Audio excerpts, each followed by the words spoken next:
Hi friends, ಅಮ್ಮನ ಕೈ ರುಚಿಗೆ ಸ್ವಾಗತ. ಕಾಳುಳ್ಳಿ ಸಾಂಬಾರು ಮಾಡೋದು ಹೇಗೆ ಅಂತ ನೋಡೋಣ. ಹಳೆ ಕಾಲದಲ್ಲೆಲ್ಲ ಅಜ್ಜಿ ತಾಯಂದ್ರು ಈ ಥರ ಸಾಂಬಾರು ಮಾಡೋರು, ತುಂಬಾ ರುಚಿ ಇರೋದು. ಮುದ್ದೆ ಜೊತೆ ಅಂತೂ ಸೂಪರ್ ಕಾಂಬಿನೇಷನು. ಇಷ್ಟಪಟ್ಟು ತಿಂತಾರೆ. ಒಂದು ಮುದ್ದೆ ತಿನ್ನೋರು 2 ಮುದ್ದೆ ತಿಂತಾರೆ, ಅಷ್ಟು ರುಚಿ ಇರುತ್ತೆ ಈ ಥರ ಕಾಳುಳ್ಳಿ ಸಾಂಬಾರು. ನೋಡಿ, ಈಗ ಅದಕ್ಕೆ ಬೇಕಾಗಿರುವ ಪದಾರ್ಥಗಳು.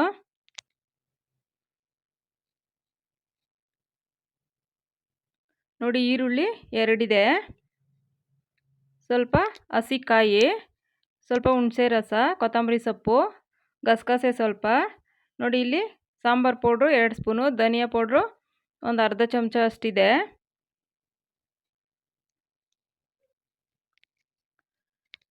ನೋಡಿ, ಇಲ್ಲಿ ಬದನೆಕಾಯಿ, ಆಲೂಗಡ್ಡೆ ಕಟ್ ಮಾಡಿ ತೊಳೆದು ಇಟ್ಕೊಂಡಿದ್ದೀನಿ.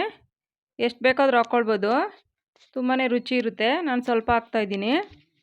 ನೋಡಿ, ಅವರೆಕಾಳು, ಟೊಮೊಟೊ 2 ಬೇಯಿಸಿಟ್ಕೊಂಡಿದ್ದೀನಿ, ಬೇಗ ಆಗುತ್ತೆ ಅಂತ.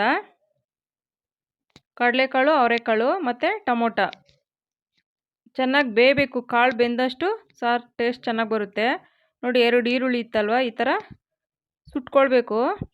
ಸ್ಟವ್ ಮೇಲೆ ಇಟ್ಕೊಂಡು ಸುಟ್ಟು ಮಾಡೋದ್ರಿಂದ ರುಚಿ ಚೆನ್ನಾಗಿ ಬರುತ್ತೆ. ನೋಡಿ, ಈ ಥರ ಸುಟ್ಕೊಂಡು. ಹಳೆ ಕಾಲದಲ್ಲೆಲ್ಲ ಇದೇ ಥರನೇ ಮಾಡ್ತಾಯಿದ್ದು. ಇವಾಗ ಎಲ್ಲ ಫ್ರೈ ಮಾಡ್ತಾರೆ, ಅಷ್ಟೊಂದು ಚೆನ್ನಾಗಿ ಬರೋಲ್ಲ.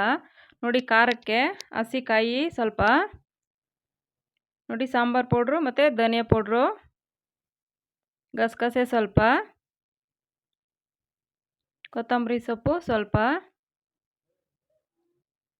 ನೋಡಿ ಸುಟ್ಟಿರೋ ಅಂಥ ಈರುಳ್ಳಿ, ಹುಣಸೆ ರಸ ಸ್ವಲ್ಪ. ನೋಡಿ, ಟೊಮೊಟೊ ಏನು ಬೇಯಿಸ್ಕೊಂಡಿದ್ದೀವಿ, ಅದನ್ನು ಹಾಕ್ಕೊಳ್ಬೇಕು. ನಮಗೆ ಸಾರು ಜಾಸ್ತಿ ಬೇಕು, ತಿಕ್ನೆಸ್ ಚೆನ್ನಾಗಿರಬೇಕು ಅಂದರೆ ಒಂದ್ಸರಿ ಈ ಥರ ರುಬ್ಕೊಂಡು ಆಮೇಲೆ ಆ ಬೇಯಿಸಿರೋ ಕಾಳಿರುತ್ತಲ್ಲ ಅದನ್ನು ಹಾಕ್ಕೊಂಡು ರುಬ್ಕೊಳ್ಬೇಕು. ಚೆನ್ನಾಗಿ ನೈಸಾಗಿ ರುಬ್ಕೊಳ್ಬೇಕು. ನೋಡಿ, ಈ ಥರ. ಈಗ ನೋಡಿ, ಇದಕ್ಕೆ ನಾವು ಕಾಳು ಬೇಯಿಸಿದ್ದೀವಲ್ಲ ಅದಕ್ಕೆ ಸೇರಿಸ್ಕೊಳ್ಬೇಕು. ಆ ಕಾಳು ಚೆನ್ನಾಗಿ ಬೆಂದಷ್ಟು ಸಾಂಬಾರು ರುಚಿ ಚೆನ್ನಾಗಿರುತ್ತೆ. ನಿಮ್ಗೆ ಸಾರು ಜಾಸ್ತಿ ಬೇಕು ಆ ಥರ ಅಂದರೆ ಸ್ವಲ್ಪ ಕಾಯಿ ಮತ್ತು ಕಾಳು ನಾವು ಬೇಯಿಸಿರೋದು ಸ್ವಲ್ಪ ಜಾಸ್ತಿ ಹಾಕ್ಕೊಂಡು ರುಬ್ಬಿದ್ರೆ ಸಾರು ತುಂಬಾ ಜಾಸ್ತಿನೂ ಮಾಡ್ಕೊಳ್ಬೋದು ಮತ್ತು ಗಟ್ಟಿನೂ ಬರುತ್ತೆ. ಕಾಳು ಹುಳಿ ಅಂದರೆ ಸ್ವಲ್ಪ ಗಟ್ಟಿ ಇದ್ದರೆ ಚೆನ್ನಾಗಿರುತ್ತೆ. ನೋಡಿ, ಅದಕ್ಕೆ ಇದ್ದರೆ ಸರಿಯಾಗಿರುತ್ತೆ. ಈಗ ರುಚಿಗೆ ತಕ್ಕಷ್ಟು ಉಪ್ಪು. ನೋಡಿ, ಈಗ ಇದಕ್ಕೆ ಆಲೂಗಡ್ಡೆ. ಜಾಸ್ತಿ ಜನ ಇದ್ದರು ಅಂದರೆ ಆಲೂಗಡ್ಡೆ ಬದನೆಕಾಯಿ ಎಲ್ಲ ಜಾಸ್ತಿ ಹಾಕ್ಕೊಂಡ್ರೆ ಚೆನ್ನಾಗಿರುತ್ತೆ, ಗಟ್ಟಿಗ ತಿನ್ನೋರಿದ್ರೆ. ನೋಡಿ, ಆಲೂಗಡ್ಡೆ ಸ್ವಲ್ಪ ಬೆಂದ ಮೇಲೆ ಬದನೆಕಾಯಿ ಹಾಕ್ಕೊಳ್ಬೇಕು. ಇಲ್ಲಾಂದರೆ ಬದನೆಕಾಯಿ ಆಲೂಗಡ್ಡೆ ಜೊತೆ ಹಾಕಿದ್ರೆ ಅದು ನುಣ್ಣಗಾಗ್ಬಿಡುತ್ತೆ, ಪೇಸ್ಟ್ ಥರ. ಅದೇನು ಬಾಯಿಗೆ ತಿನ್ನಬೇಕಾದ್ರೆ ಸಿಗಲ್ಲ. ನೋಡಿ, ಆಲೂಗಡ್ಡೆ ಒಂದು ಸ್ವಲ್ಪ ಬೆಂದ ಮೇಲೆ ಇವಾಗ ಬದನೆಕಾಯಿ ಹಾಕ್ಕೊಂಡ್ರೆ 2 ಈಕ್ವಲಾಗಿ ಬೇಯುತ್ತೆ. ನೋಡಿ, ಆಗಿದೆ. ನೋಡಿ, ಈ ಅದಕ್ಕಿರಬೇಕು. ಈಗ ಇದಕ್ಕೆ ಒಂದು ಒಗ್ಗರಣೆ ಮಾಡ್ಕೊಳ್ಬೇಕು. ನೋಡಿ, ಸ್ಟವ್ ಮೇಲೆ ಒಂದು ಈ ಥರ ಚಿಕ್ಕದೊಂದು ಬಾಣಲೆ ಇಟ್ಕೊಂಡು ಸ್ವಲ್ಪ ಎಣ್ಣೆ ಹಾಕ್ಕೊಳ್ಬೇಕು, ಸಾಸಿವೆ. ನೋಡಿ, ಸಾಸಿವೆ ಚಿಟಪಟ ಅಂದಮೇಲೆ ಅದಕ್ಕೆ ಸ್ವಲ್ಪ ಸಣ್ಣದಾಗಿ ಕಟ್ ಮಾಡಿರೋಂಥ ಈರುಳ್ಳಿ ಹಾಕ್ಕೊಳ್ಬೇಕು. ಈರುಳ್ಳಿ ಚೆನ್ನಾಗಿ ಬಾಡಿಸ್ಕೊಳ್ಬೇಕು.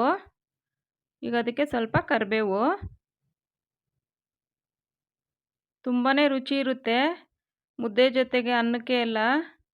1 ಮುದ್ದೆ ತಿನ್ನೋರು 2 ಮುದ್ದೆ ತಿಂತಾರೆ, ಅಷ್ಟು ರುಚಿ ಇರುತ್ತೆ. ನೋಡಿ, ಒಗ್ಗರಣೆ ರೆಡಿಯಾಗಿದೆ. ನೋಡಿ, ಈಗ ಒಂದು ಬೌಲ್ಗೆ ಸಾಂಬಾರನ್ನ ಹಾಕ್ತಾಯಿದ್ದೀನಿ. ನೀವು ಇದಕ್ಕೆ ಕರ್ಮೀನು ಬೇಕಾದರೂ ಅದನ್ನ ಸ್ವಲ್ಪ ಫ್ರೈ ಮಾಡಿಬಿಟ್ಟು ಹಾಕ್ಕೊಂಡ್ರೆ ಅದು ಕರ್ಮೀನು ಸಾಂಬಾರು ಆಗುತ್ತೆ. ಕರ್ಮೀನು ತಿನ್ನೋರು ಅದು ತುಂಬಾ ರುಚಿ ಇರುತ್ತೆ. ಸೇಮ್ ಇದೇ ಥರನೇ ಮಾಡಿ ಅದಕ್ಕೆ ಎಕ್ಸ್ಟ್ರಾ ಕರ್ಮೀನು ಹಾಕ್ಕೊಳ್ಬೇಕು ಅಷ್ಟೇ. ನೋಡಿ, ತುಂಬಾ ಚೆನ್ನಾಗಾಗಿದೆ. ಮೇಲೆ ಒಗ್ಗರಣೆ ಸ್ವಲ್ಪ. ಒಮ್ಮೆ ಟ್ರೈ ಮಾಡಿ ನೋಡಿ. ಇದೆಲ್ಲ ಹಳೆ ಕಾಲದ ಸಾಂಬಾರು, ತುಂಬಾ ರುಚಿ ಇರುತ್ತೆ ತಿನ್ನೋದಕ್ಕೆ. Thank you friends.